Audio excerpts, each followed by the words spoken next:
The Contragate scandal then came in, created, I believe, by Bush.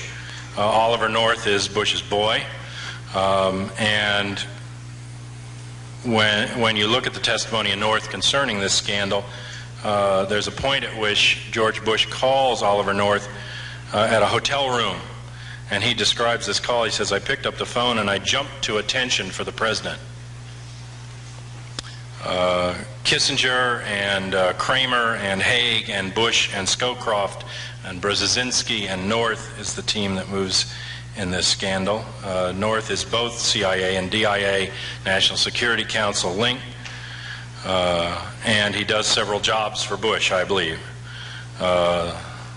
One being Operation Eagle Claw, the sabotage of a rescue attempt on the hostages in Iran that was never meant to rescue them, a covert operation handed over to Carter without his knowledge of what was up, run by Operation Yellow Fruit and the Independent Support Agency and the Delta Force and the secret counterterrorism teams that were created under Bush and all the Bush operatives. The Navy Task Force 59 under North. This was not a rescue mission. It was 800 miles from Tehran on a desert road near the Afghan border. It was a switch, I believe, of guns for drugs. You don't need 5 C-130 planes to refuel 8 Huey helicopters. These choppers were defective. They were taken up out of the barrels of the Independence at sea just to make sure the sand shields were pulled off of the engine covers so that they would crash in the incident. And these Hueys, at best, on a full tank, will go 600 miles. I looked them up in Jane's. So you've got to refuel twice, once on the way in to take over Iran with 8 helicopters, and then once on the way out. Well, once we lost the 3 chop, I mean, even Americans can't take Tehran with just 5 Hueys. We almost had them by the tail. This was run by Mr. Secord, among others, and it effectively embarrassed Carter. And then more recently, Mr. Bush brings us into the oil war, and he says this time we won't be fighting with one hand tied behind our back like the Vietnam War. Well, with the level of genocide that went on in Vietnam and the millions of craters that destroyed the rice capital of the world, now imports all of its rice, I don't know which hand was tied behind the back. I mean, I didn't see the United States backing off at all, except in 1954 when Richard Nixon went to Eisenhower and asked him to drop nuclear bombs in order to save the French there and the French rule, and similar plans that were stated by General LeMay and some of the right wing to bomb it back to the Stone Age or use nuclear weapons. I don't think anything much worse could have been done to Vietnam by the United States, but Bush wants us to think that we had a hand tied behind our back, and I think it has to be that nuclear hand. And near nuclear weapons of current technology, no radiation, but as destructive as nuclear weapons, were tested extensively for the first time in the war against Iraq. And they caused massive genocide there. We manipulated the news about them in the United States, and so that people don't understand the level of destruction that went on. An Australian peace team that went in heard of these butterfly and toy bombs being used there. Children in the hospitals in Iraq had their hands or parts of their limbs or feet blown off by these little bombs that were used during Vietnam as well by the United States. They look like a toy, they're bright colors, and children tend to pick them up or go over near them, and then they explode. And they're specifically anti-personnel weapons, as were the cluster bomb units.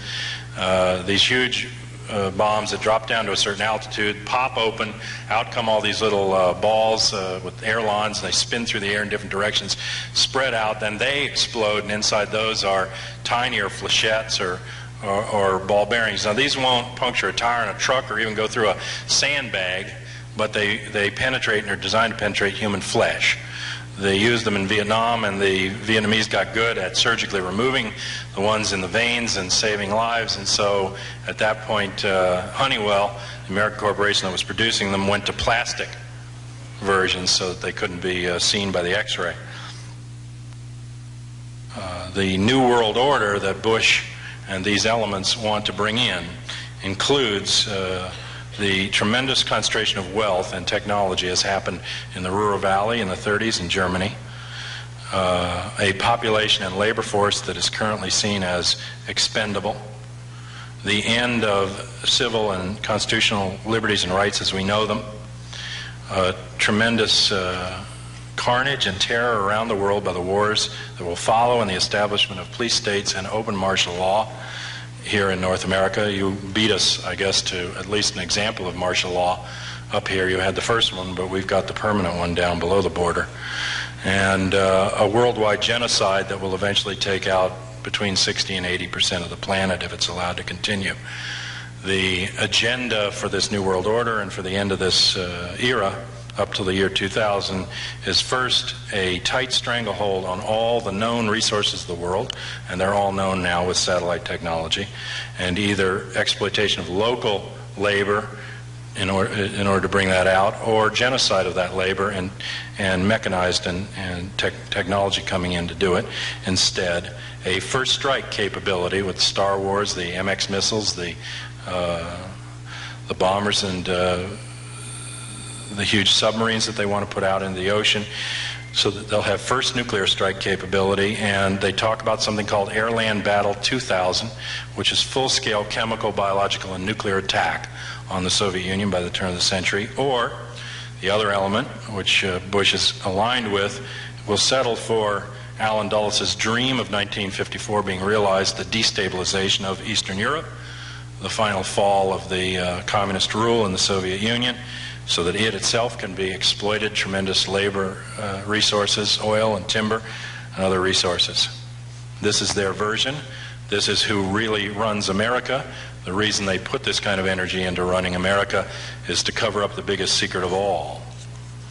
The biggest secret of all is that who runs America is us. And once we get onto this game, once we realize this gig and withdraw our sanction and our support and say no, they're finished.